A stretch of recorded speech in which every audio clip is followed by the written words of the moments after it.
I'm Natalie Mitchell, 32, and supposedly living the dream with my tech company valued at over $200 million. Yet here I stood, staring at my name card on the farthest table at my sister Grace's wedding reception. 5 years of minimal contact, then this placement like an afterthought. Wait, are you Natalie Mitchell, that IT millionaire? Her fiancé Brandon asked as I sat quietly. My sister and parents became pale watching his excitement. All right, time to decide what this family really means to me.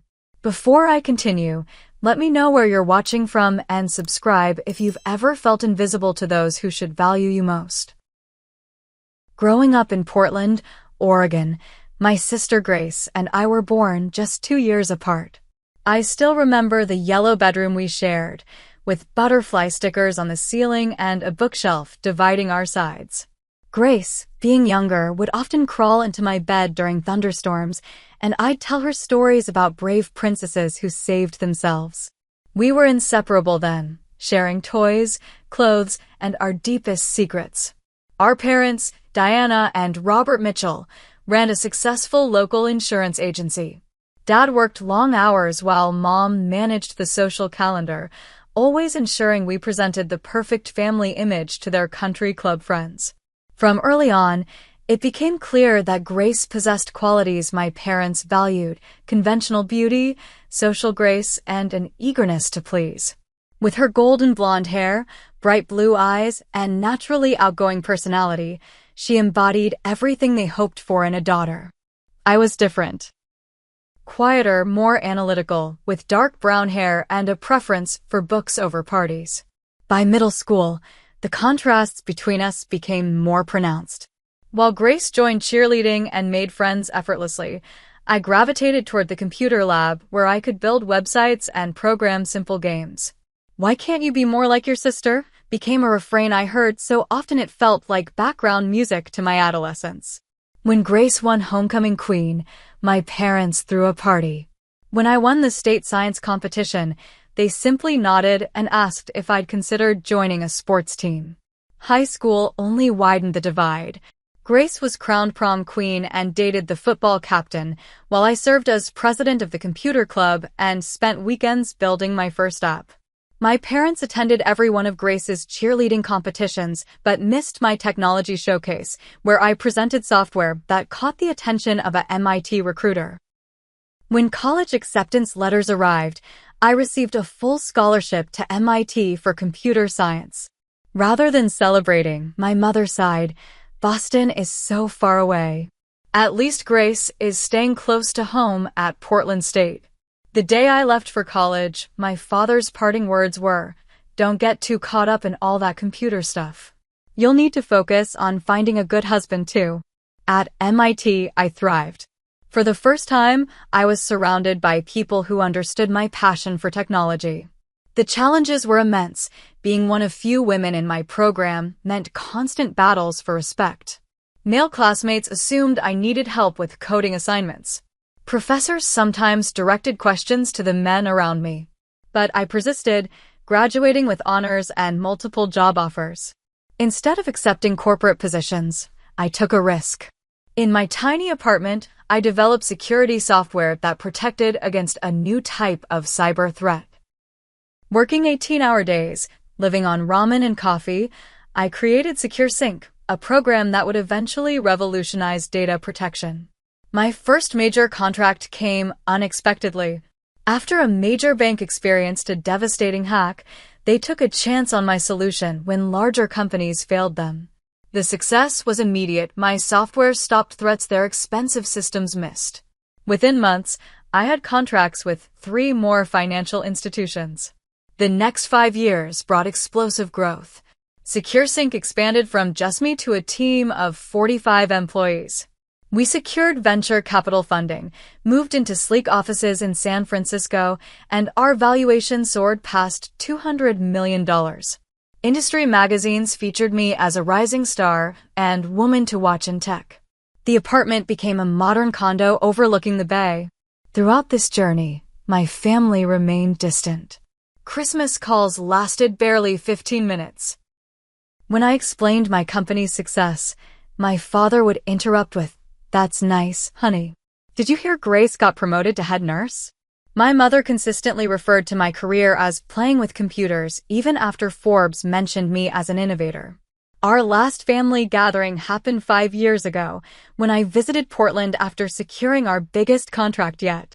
What I hoped would be a celebration turned into an argument when my mother criticized my unfeminine career choice and wondered aloud when I would settle down like Grace. When I defended my choices, my father accused me of thinking I was better than family. I left early and hadn't been back since. Communication dwindled to holiday texts and occasional social media comments. That's why the thick cream envelope that arrived at my office surprised me. Inside was an elegant invitation to Grace's wedding to Brandon Harris, son of a prominent local businessman. A handwritten note from Grace read, "Hope you can make it. It would mean a lot." Despite everything, hope flickered. Perhaps my success had finally earned their respect. Maybe this wedding could be a fresh start. After consulting my calendar with my assistant, I RSVP'd yes and arranged a weekend away from the company. I spent a small fortune on the perfect outfit, a tasteful emerald silk dress from a designer boutique, and selected a wedding gift of handcrafted baccarat crystal worth $15,000.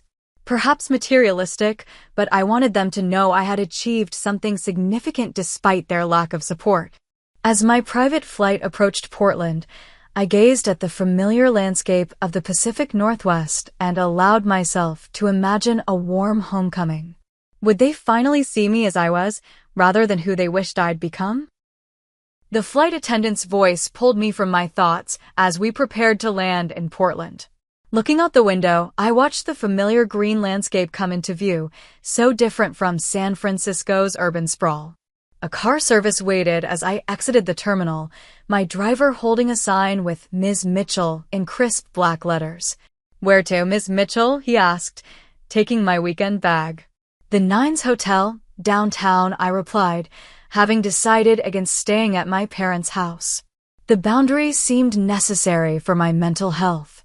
As we drove through the city, I found myself pointing out landmarks from my childhood, the library where I'd spent countless weekends, the ice cream shop where Grace and I celebrated report cards, the park where we'd chase each other around the playground. They remained unchanged while everything else had shifted. Checking into my suite at the hotel, I placed my dress carefully in the closet and set the expensively wrapped wedding gift on the desk. My phone buzzed with a text from Grace. "Glad you could make it. Super busy with preparations, but see you at the house tomorrow." The brevity stung a little. 5 years apart, and that was all she had to say? I texted back a simple "looking forward to it" and ordered room service instead of venturing out. That night, I rehearsed calm responses to potential comments about my work, my appearance, my relationship status. Sleep came fitfully. The next morning, I took extra care with my appearance for the pre-wedding family gathering. My hair fell in perfect waves, my makeup subtle but flawless. The navy blue sundress I chose was sophisticated without being showy. After a final glance in the mirror, I called for the car and clutched the small bag containing thoughtful gifts for my parents and Grace. The family home looked exactly as I remembered, colonial style with white trim and my mother's immaculate garden surrounding the porch. Several cars already lined the driveway as I pulled up. Taking a deep breath, I walked to the door and knocked, feeling strangely like a visitor rather than family. My mother answered, her expression momentarily blank before recognition set in. "Natalie, you're here." Her hug felt stiff, perfunctory. "Come in, everyone's in the backyard." She looked me up and down with a critical eye. "You look, well, have you lost weight? Your face seems thinner." Before I could respond, she continued, "Grace is with her bridesmaids. They've been such a help with everything." Walking through the house felt like navigating a museum of a life I no longer belonged to. New family photos lined the walls, Grace's nursing school graduation, holidays, vacations, none including me. It was as if I'd been carefully edited out of the family narrative. In the backyard, relatives clustered in conversation groups. My father stood by the grill, beer in hand, laughing with his brothers. When he saw me, he nodded without interrupting his conversation. Eventually, he made his way over. "There she is," he said, giving my shoulder a pat. "The San Francisco big shot. How's that computer thing going?" "It's going well, Dad. We just closed our Series C funding round." His eyes glazed over. "That right? Well, good for you. Say, have you met Brandon's father? He's in business too, real estate development. Actual buildings, you know." He chuckled at his own joke. Throughout the afternoon, the pattern continued. Relatives I hadn't seen in years asked surface-level questions without waiting for answers. An aunt commented on my lack of a wedding ring. Still focused on career, I see. A cousin introduced me to his wife with, "This is Natalie. She does something with computers in California." Grace remained surrounded by a protective circle of bridesmaids, 8 women in matching Bride Squad t-shirts who laughed too loudly at inside jokes. When we finally spoke, her hug was quick, her attention divided. "You look great," I said, meaning it. She glowed with pre-wedding excitement. "Thanks. It's been crazy busy. Mom's been a lifesaver with the planning." She introduced me to several bridesmaids whose names blurred together. Not one was familiar from our childhood, all new friends I'd never heard mentioned. "You remember Lisa from nursing school? And Kimberly from the hospital?" She didn't wait for my response. "Oh, I think Mom needs me for something." As she flitted away, I stood awkwardly at the edge of a conversation. Brandon, Grace's fiancé, approached with a friendly smile. Tall with sandy hair and a confident manner, he extended his hand. "You must be Natalie. Grace mentioned you'd be coming from California." "Yes, San Francisco. Congratulations on the wedding." "Thanks. What is it you do out there? Sales or something, right?" Before I could correct him, my mother called everyone for a group photo. "Just the immediate family," she announced, gesturing to Grace, my father, herself, and Brandon. When I stepped forward, she added, "Oh, and we need someone to take the picture. Natalie, would you mind?" The sting was sharp and immediate. I took the camera without comment, capturing their perfect family portrait while feeling distinctly placed on the outside. After several shots, I handed the camera back and made an excuse about getting a drink. Near the refreshment table, I overheard my mother speaking to an elderly relative. "Natalie's always been difficult. So independent, you know? Grace is our easy one, always thinking of family first." The words hit like a physical blow. I set down my untouched drink and found a quiet corner to text my friend Rachel back in San Francisco. "Remind me why I came?" Her response was immediate, "Because you're stronger than they know. Text me updates. I'm here if you need an extraction plan." The gathering continued for another hour before I claimed an early flight the next morning as an excuse to leave. No one protested or asked me to stay longer. In the Uber back to my hotel, I finally allowed the tears I'd been fighting all afternoon. The driver kindly pretended not to notice, turning up the radio to give me privacy. Back in my hotel room, I kicked off my shoes and called Rachel. "That bad?" she asked after I recounted the afternoon. "Worse. It's like I don't exist except as an inconvenience. I'm not even in their family photos." "Their loss," Rachel said firmly. "Remember who you are, Nat. The woman who built something extraordinary from nothing. The one who never gave up." After we hung up, I ordered a glass of wine from room service and stood looking out at the Portland skyline. Tomorrow would be the rehearsal dinner, then the wedding itself. I made a decision. I would get through this weekend with dignity. Not for them, but for myself. The rehearsal dinner was held at Riverside, one of Portland's most exclusive restaurants. Floor-to-ceiling windows offered spectacular views of the Willamette River, and crystal chandeliers cast a warm glow over tables dressed in white linen. I arrived precisely on time, wearing a burgundy cocktail dress that had earned compliments from the fashion editor of Vogue at a charity event last month. The hostess consulted her list. "Mitchell party? Ah, yes, you'll be at table 7. She led me through the main dining area past tables 1 through 6, each filling with family members and close friends, to a small table near the kitchen entrance. Table 7 held place cards for Mitchell extended family, a distant elderly and, I barely remembered, 2 second cousins and their spouses, and me. "Can I get you something from the bar?" the hostess asked, perhaps noticing my expression. "Scotch. Neat." "Make it a double," I replied, setting my clutch on the table. From this position, I could see the head table where Grace sat surrounded by her 8 bridesmaids. Not one spot had been saved for her only sister. The bridesmaids were all similar versions of Grace, blonde, bubbly, dressed in pastels. They took selfies and laughed while comparing matching bracelets Grace had apparently given as gifts. I recognized none of them from our childhood or even from Grace's social media. Brandon's family dominated the central tables, his parents, James and Elizabeth Harris, holding court among Portland's business elite. James Harris had made a fortune in commercial real estate and, from the whispers around me, had paid for most of this lavish wedding weekend. My Aunt Dorothy found her seat beside me, peering through thick glasses. "Natalie, is that you?" You've grown up." She patted my hand. "Still single, dear? And working all the time, I hear. Such a shame. A pretty girl like you should have a family by now." I sipped my scotch, which the server had delivered with impressive speed.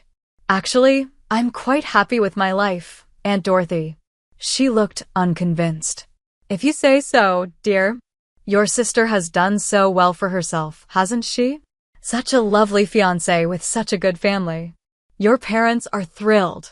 Across the room, I noticed my mother in animated conversation with Elizabeth Harris. Grace has always been so nurturing. Even as a little girl, she would care for her dolls like real babies. It's why nursing was the perfect career for her. She's always put others first.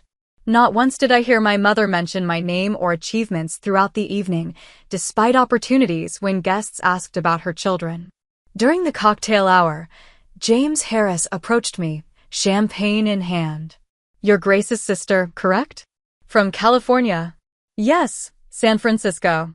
I run a technology company there." "Is that so? Like social media or websites?" "My secretary's son does something with computers too." I smiled tightly. "Cybersecurity, actually. We develop enterprise-level protection systems for financial institutions and government agencies." His eyes glazed over. "Interesting hobby. So, what do you do for actual work?"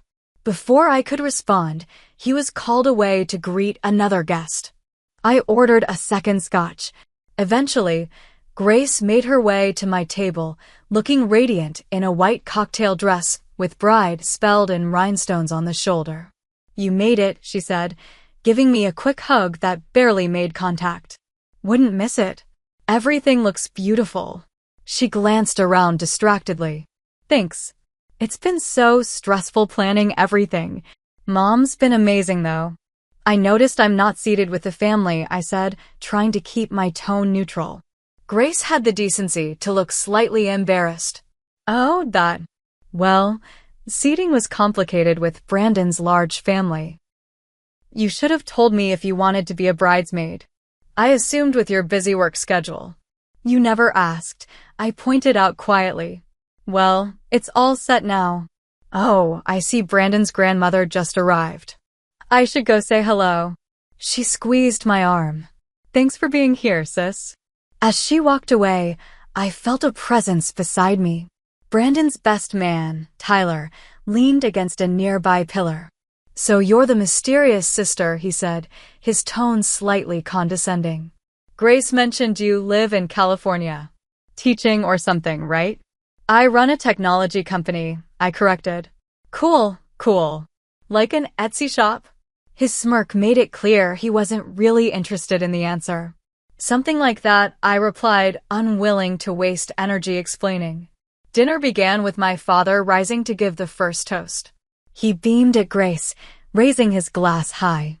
"To my perfect daughter, who has brought us nothing but joy from the day she was born.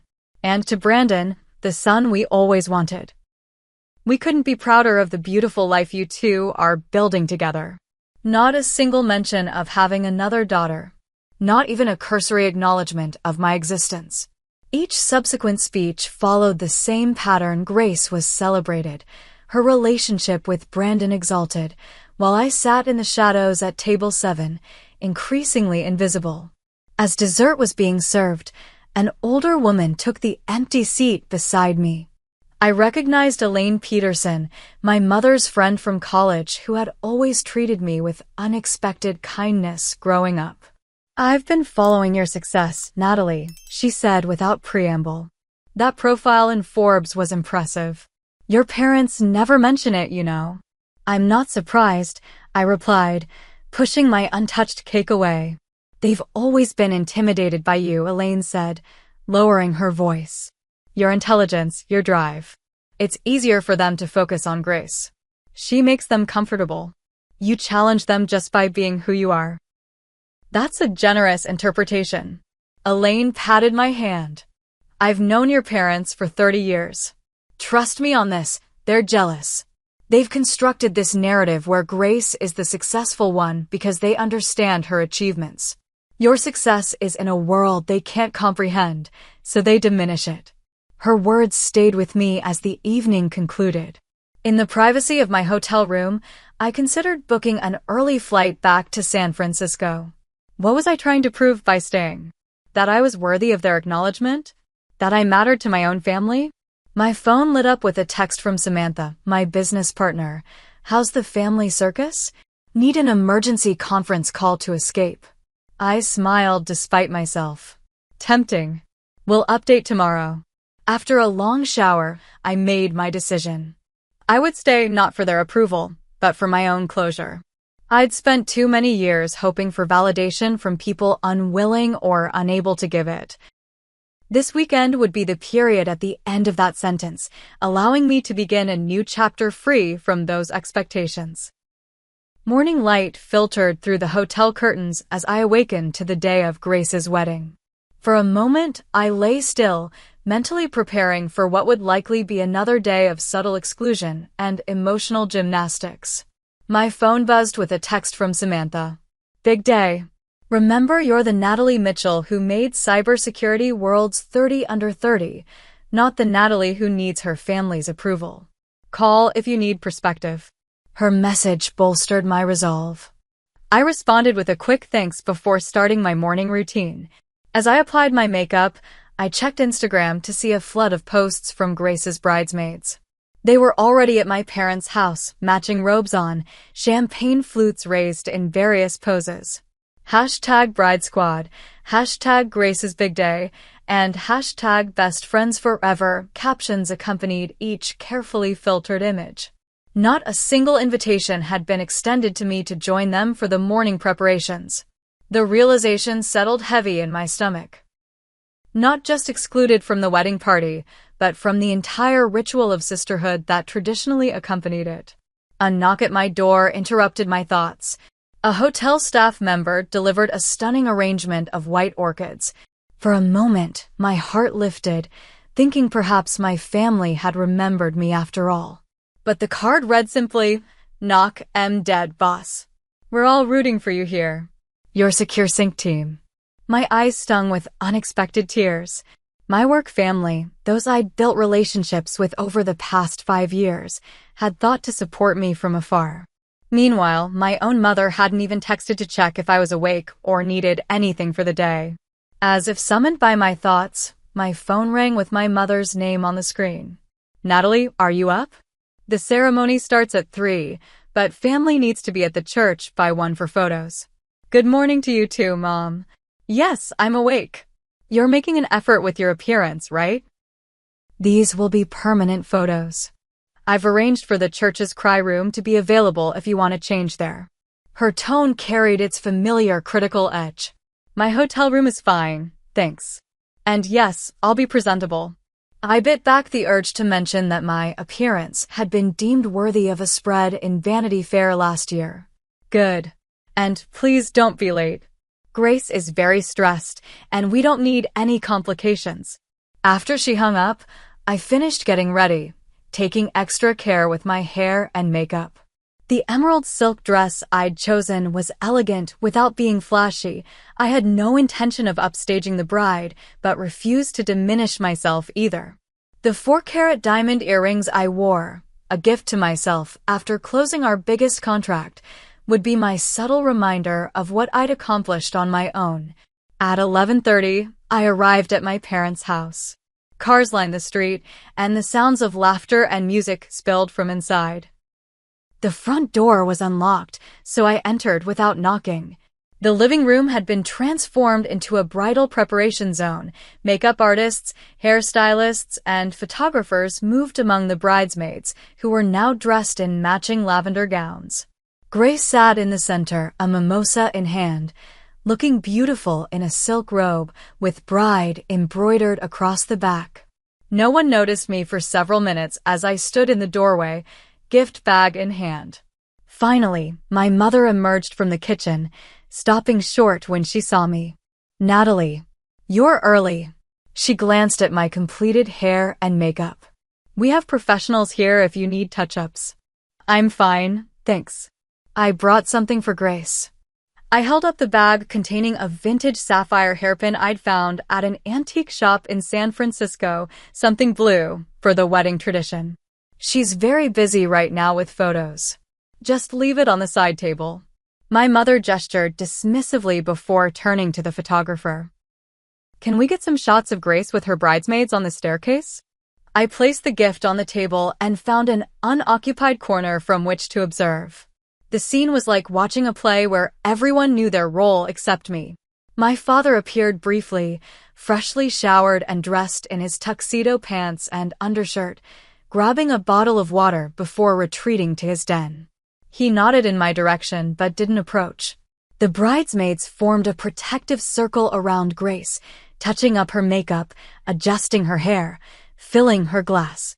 Their conversations revolved around inside jokes and shared memories I wasn't part of. I heard one blonde bridesmaid say, "Remember that crazy weekend in Cabo last year?" followed by conspiratorial laughter. Last year, when I'd texted Grace on her birthday and received a 2-word response 2 days later. "Everybody gather for the pre-ceremony prayer," my mother announced, herding the bridal party into a circle in the center of the room. I moved to join them, but before I could step forward, the circle closed, hands joined, heads bowed. I stood awkwardly outside the circle, invisible once again. The prayer included thanks for bringing Brandon into our family and blessings for Grace and Brandon's beautiful future together.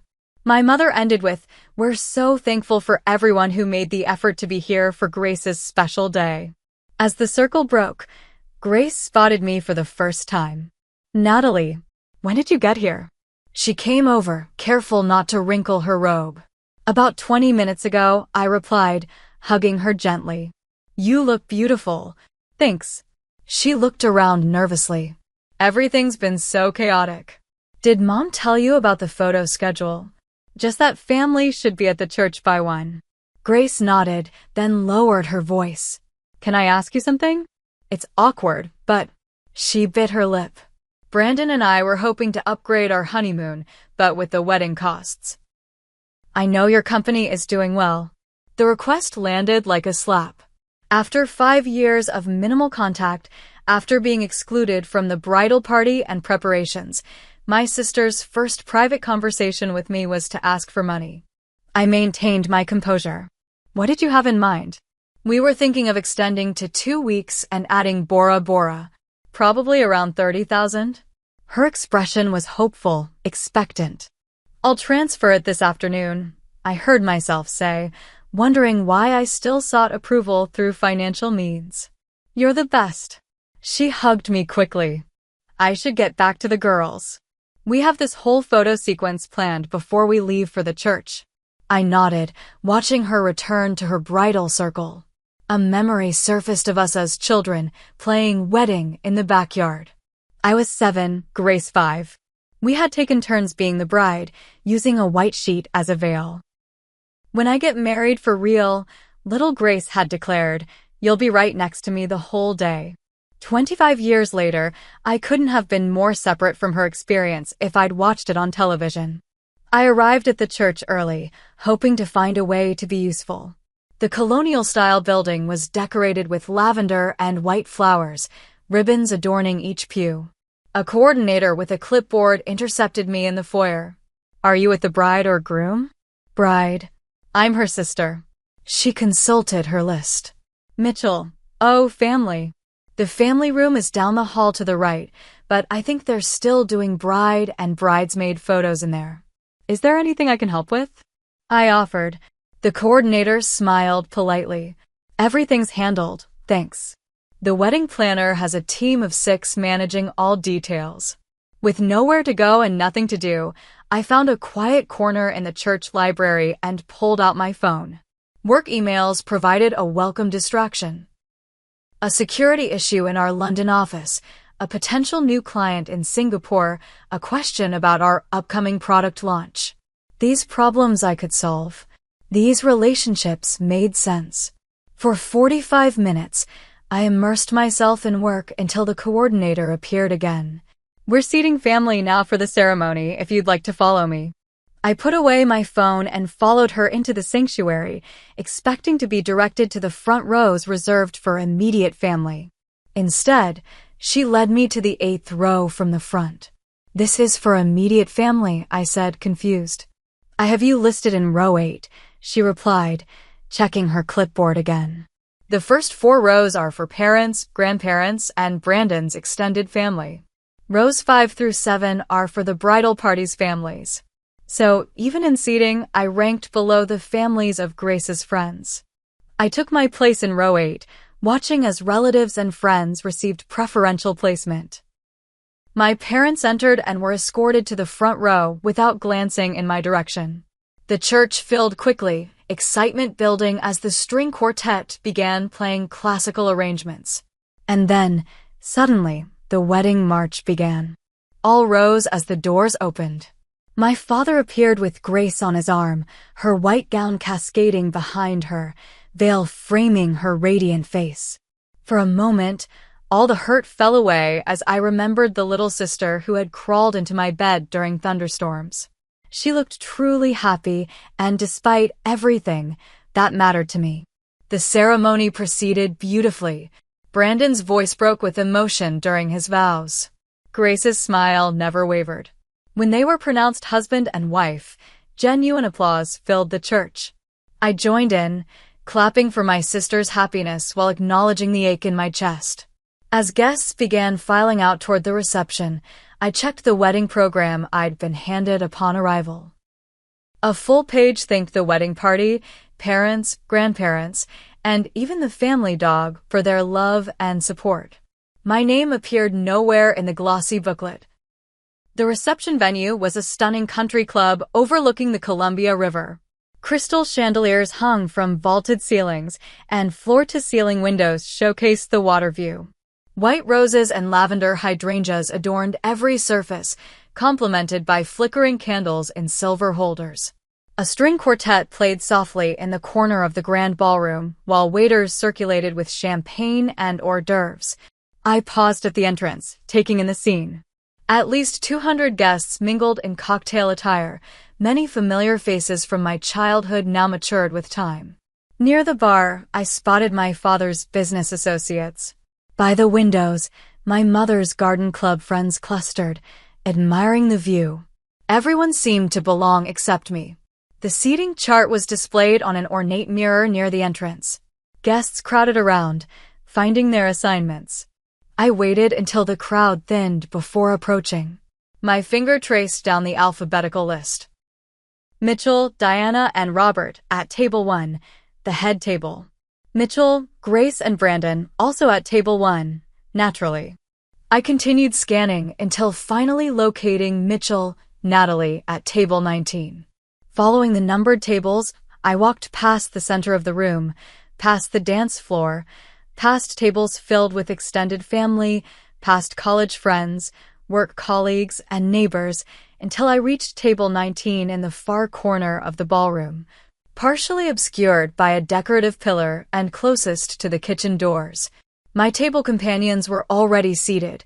Aunt Dorothy from the rehearsal dinner, her hard-of-hearing husband Uncle Walter, two elderly cousins of my grandmother who I'd met perhaps once before, and three single people approximately my age who turned out to be former classmates of Grace, whom she felt bad not inviting. The table was so far removed from the main action that we could barely see the head table. "Quite a shindig," Uncle Walter practically shouted, his hearing aid whistling slightly. "Reminds me of my cousin Mabel's wedding back in '62. Though that was in a VFW hall." I nodded politely, accepting a glass of champagne from a passing waiter. The distance from the main tables felt pointed, intentional, a physical manifestation of my place in the family hierarchy. Dinner was served with military precision: salad, soup, palate cleanser, entree. I made appropriate conversation with my table mates, answering the inevitable questions about my job and life in San Francisco with practiced brevity. No one at table 19 seemed particularly interested in technology or startups, so I asked about their lives instead, grateful for the distraction. As the entrees were being cleared, a movement caught my eye. Brandon, the groom himself, was making his way toward our table. He stopped to chat with guests at several tables along the way, shaking hands and accepting congratulations. When he finally reached table 19, he looked slightly flushed from champagne, but genuinely happy. "I wanted to make sure I greeted everyone," he explained, shaking hands with Uncle Walter and nodding to the others. When he reached me, he extended his hand with a warm smile. "Thank you for coming. Grace mentioned you flew in from California." "San Francisco, yes. Congratulations on the beautiful wedding." "Thanks. What do you do out there?" "Grace hasn't told me much about you, I'm afraid." The comment stung, but I kept my expression neutral. "I run a cybersecurity company called SecureSync. We develop protection systems for financial institutions and government agencies." Brandon's eyes widened slightly. "Wait, SecureSync? The one that stopped the central bank attack last year?" I nodded, surprised by his recognition. "Hold on," he said, his expression changing from polite interest to genuine excitement. "Are you Natalie Mitchell? That Natalie Mitchell? The IT millionaire who was in Forbes?" The table fell silent. From the corner of my eye, I could see my parents and Grace at the head table, suddenly alert to the animated conversation happening at the forgotten table 19. I admitted quietly. Brandon's face lit up. "This is incredible. I just finished reading that case study about your security protocol in my MBA program. Your predictive threat identification algorithm is revolutionary." I can't believe Grace never mentioned her sister is the Natalie Mitchell. By now, several guests at nearby tables had turned to listen. I noticed my mother whispering urgently to my father, both looking alarmed. Grace was half rising from her seat, her expression a mix of confusion and concern. "You've created one of the fastest-growing tech companies in the country," Brandon continued, oblivious to the attention. "Didn't you just secure that contract with the Federal Reserve? That's got to be worth hundreds of millions." Before I could respond, my parents and Grace materialized beside our table. My mother's smile looked painfully forced. "Brandon, darling, they're about to serve the cake. We should get ready for the cutting ceremony," she said, placing a hand on his arm. "Did you know about Natalie's company?" Brandon asked them, still enthusiastic. "I've been studying her business model in my entrepreneurship class." My father cleared his throat awkwardly. "Of course we know about Natalie's computer business." "Computer business?" Brandon laughed. "She's revolutionizing the entire cybersecurity industry. My professor says she'll be a billionaire within 5 years if the company keeps its current growth trajectory." Grace's expression shifted from concern to calculation so quickly I almost missed it. She linked her arm through mine in a show of sudden sisterly affection. "We're so proud of Natalie," she said, as if we'd been close all along. "I can't believe she's come all this way for our special day, as busy as she is." My mother jumped in, her social graces taking over. "We should introduce you to some of our other guests, Natalie. James Harris was just asking about you." Brandon's father, who had dismissed me at the rehearsal dinner, was now making his way toward our table, champagne glass in hand. Natalie, I didn't realize you were the founder of Secure Sync. We should talk. I have some business associates who would be very interested in meeting you. Within minutes, my exile at table 19 was forgotten as I found myself surrounded by suddenly interested relatives and friends of the family. My mother guided me from group to group, her arm linked through mine as if we'd always been the closest of confidants. This is my daughter Natalie, she introduced me repeatedly. The entrepreneur I was telling you about. I caught her eye during one such introduction. Funny, I don't recall you mentioning my company before today. She laughed as if I'd made a joke, squeezing my arm with uncomfortable pressure. As we approached the Harris family, my father joined us, his hand on my shoulder. Always knew she had a good head for business, he told Brandon's father. Gets that from my side of the family. The transformation was so dramatic it would have been comical if it weren't so painful. For years, my achievements had been downplayed, ignored, or dismissed. Now, suddenly, I was the golden child to be paraded before wedding guests who might be useful connections. Grace pulled me aside during a brief lull, her smile tight. Why didn't you tell me your company had gotten so big? I knew you were doing well, but not Forbes level well. You never asked, I replied simply. Not once in 5 years. She had the grace to look momentarily ashamed before her expression brightened. Listen, they're about to call for speeches. Would you mind saying a few words? Maybe mention Secure Sync? Brandon's family has tons of connections in the business world. And there it was, the real reason for the sudden interest. Not pride in my accomplishments or regret for years of exclusion, but an opportunity to leverage my success for their benefit. Something shifted inside me, a final thread breaking. I excused myself to the restroom, needing a moment alone to collect my thoughts. In the elegant powder room, I stared at my reflection, the successful woman I'd become despite, not because of, my family's support. The realization was simultaneously painful and freeing. They would never truly see me, only what I could do for them. My value to them was entirely transactional, and that was a transaction I no longer needed to participate in. In the quiet sanctuary of the bathroom, I took several deep breaths and reapplied my lipstick. The woman in the mirror looked composed, successful, and suddenly very clear about what needed to happen next.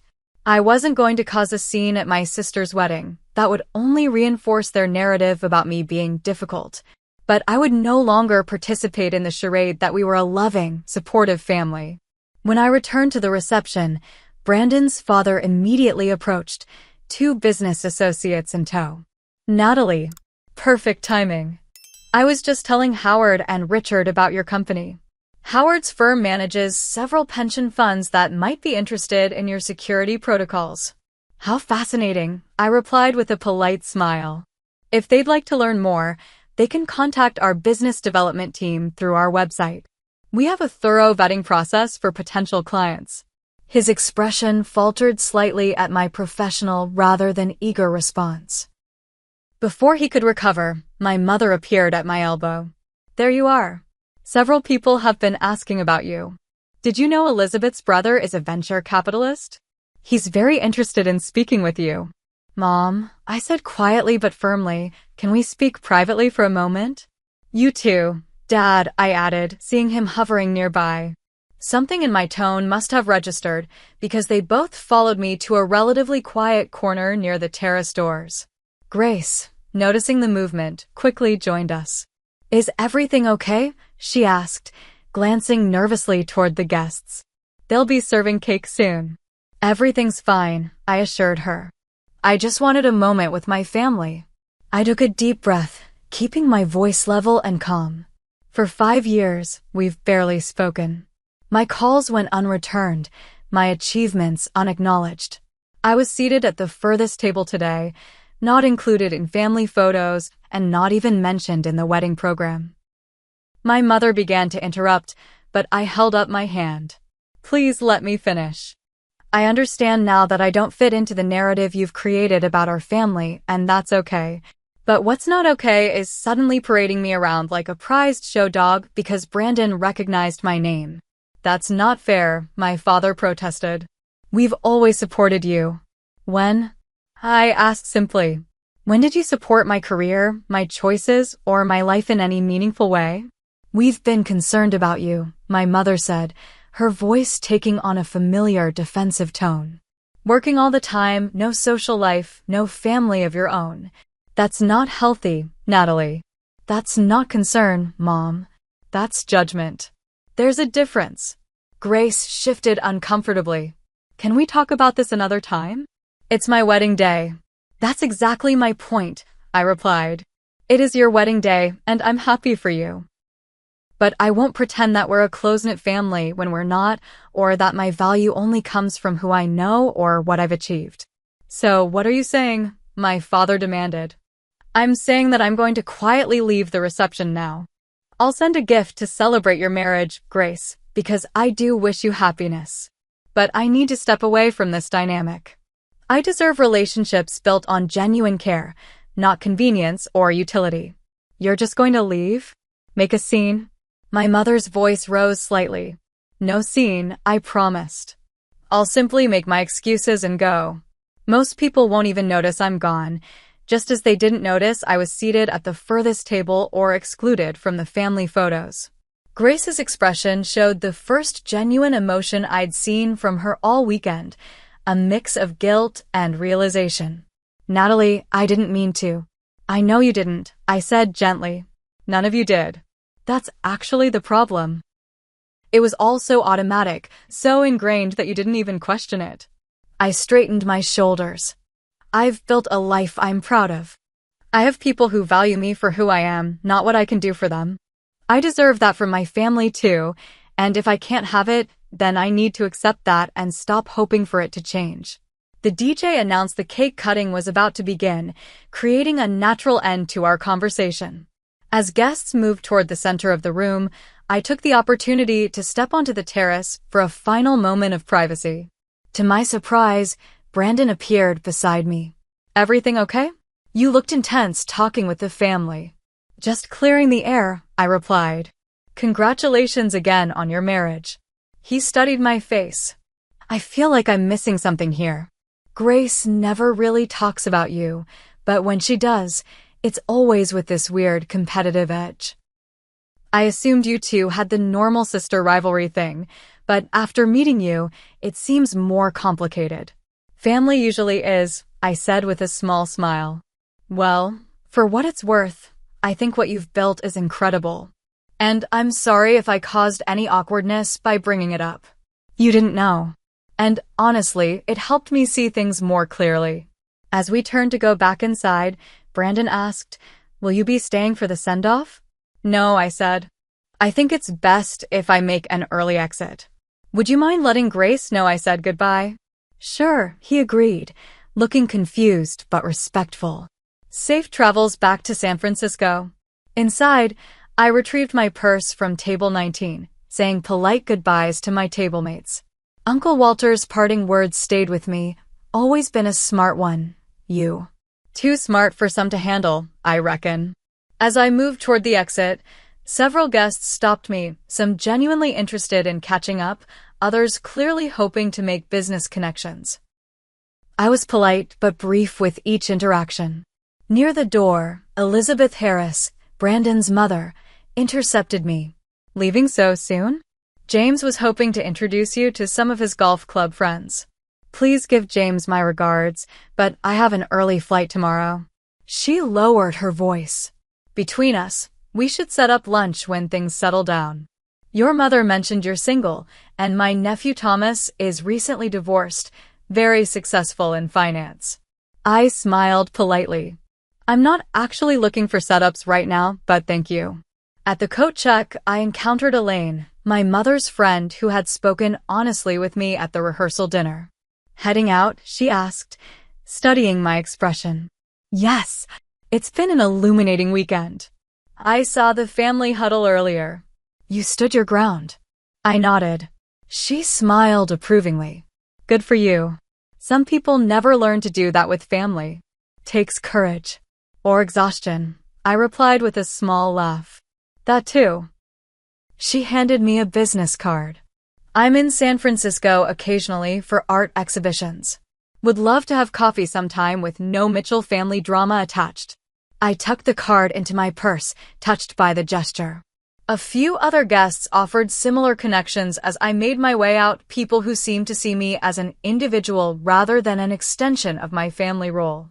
In the quiet of my waiting car, I called Rachel. Mission accomplished? Mission aborted. Actually, I replied, feeling lighter than I had all weekend. I'm heading back to the hotel. Early flight tomorrow. That bad? Actually, that good, I said, watching the lights of the country club recede in the distance. I finally stopped trying to be part of a narrative that doesn't have room for the real me. About damn time, Rachel said with approval. I'll have champagne waiting when you land tomorrow. As we drove through the Portland night, I felt a curious mix of sadness and liberation. The family I had longed to be accepted by might never truly see me, but for the first time, I fully saw myself, and that was ultimately worth much more. The plane touched down at San Francisco International Airport under clear blue skies. As we taxied to the gate, I powered up my phone to find 17 text messages and 5 missed calls, 3 from Grace, 2 from my mother, and none from my father. I scrolled through them quickly. Where did you go? Grace.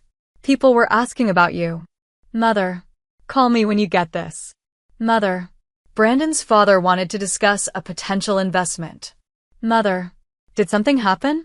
Brandon said you seemed upset. Grace. I put the phone away without responding.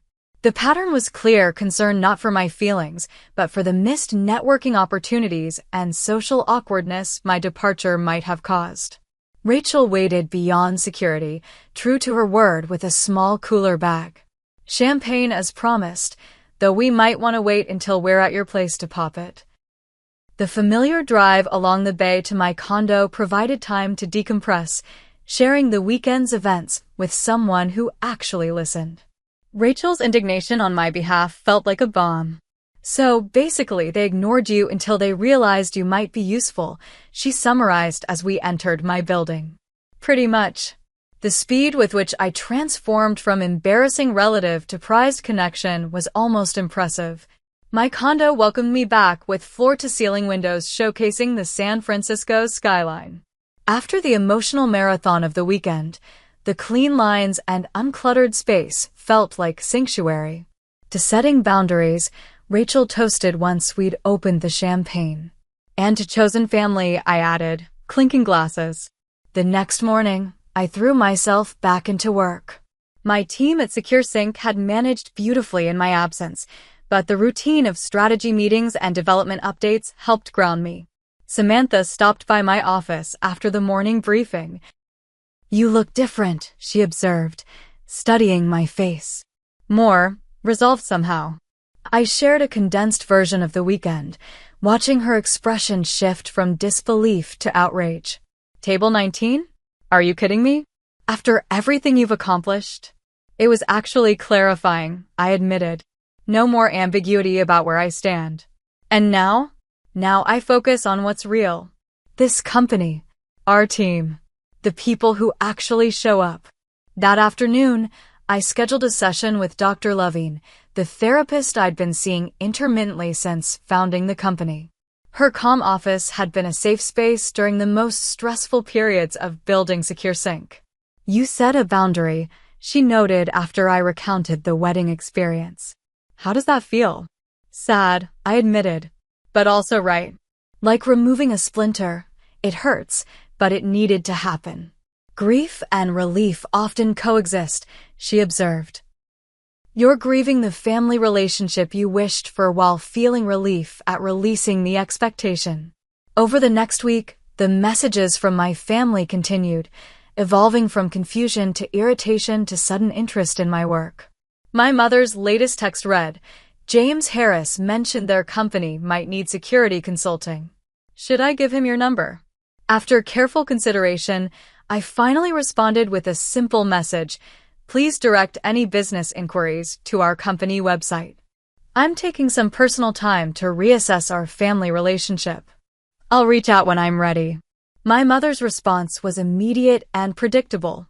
Don't be dramatic, Natalie. This is how families are. Not all families, I whispered to my empty living room. Not anymore. The following weekend, Samantha invited the leadership team to her home for dinner.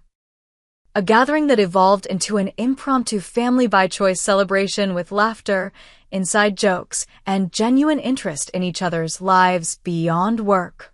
Looking around the table, I realized I'd built more than a company. I'd created a community where I was valued for exactly who I was. 10 days after the wedding, Grace finally called instead of texting. I let it go to voicemail, then listened later. Natalie, it's me. Look, I don't understand what happened at the wedding. You've always been so independent, doing your own thing. I didn't think you'd care about being a bridesmaid or sitting at the family table.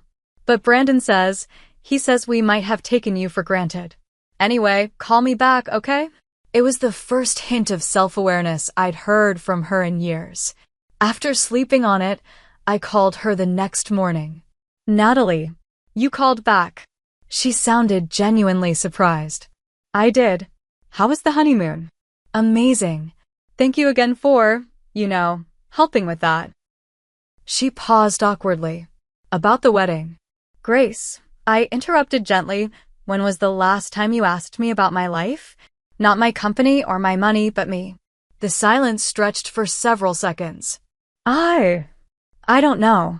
Things got so busy with nursing and then meeting Brandon. 5 years, Grace. 5 years of minimal contact, and then I'm seated at the furthest table at your wedding until your husband realizes I might be useful to know. That's not fair, she protested, but with less conviction than I expected. Isn't it? Be honest with yourself, if not with me. Another long pause. I've always felt like I couldn't measure up to you, she finally admitted, her voice small. You were always the smart one, the one with the perfect grades and big ideas. I was just ordinary. That's not how I remember it, I replied. From my perspective, you were the golden child.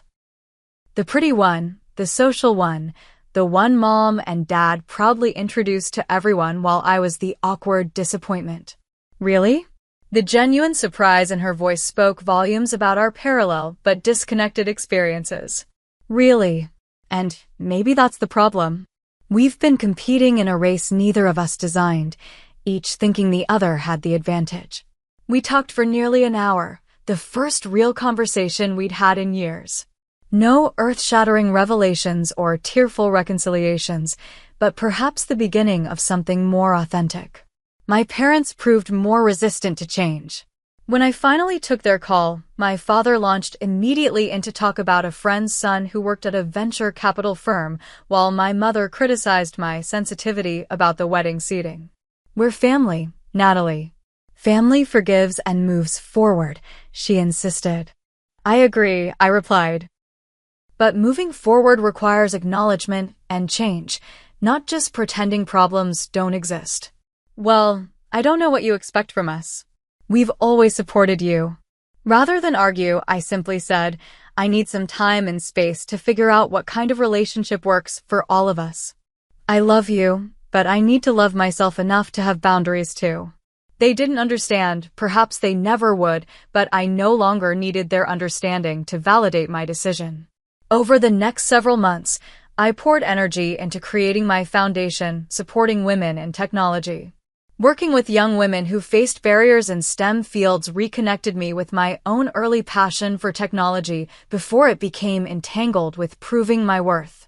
My family and I established a careful détente, holiday calls, occasional text exchanges, always carefully skirting deeper issues. It wasn't ideal, but it was honest. I no longer pretended we had a relationship we didn't, and I protected myself from expectations that would only lead to disappointment.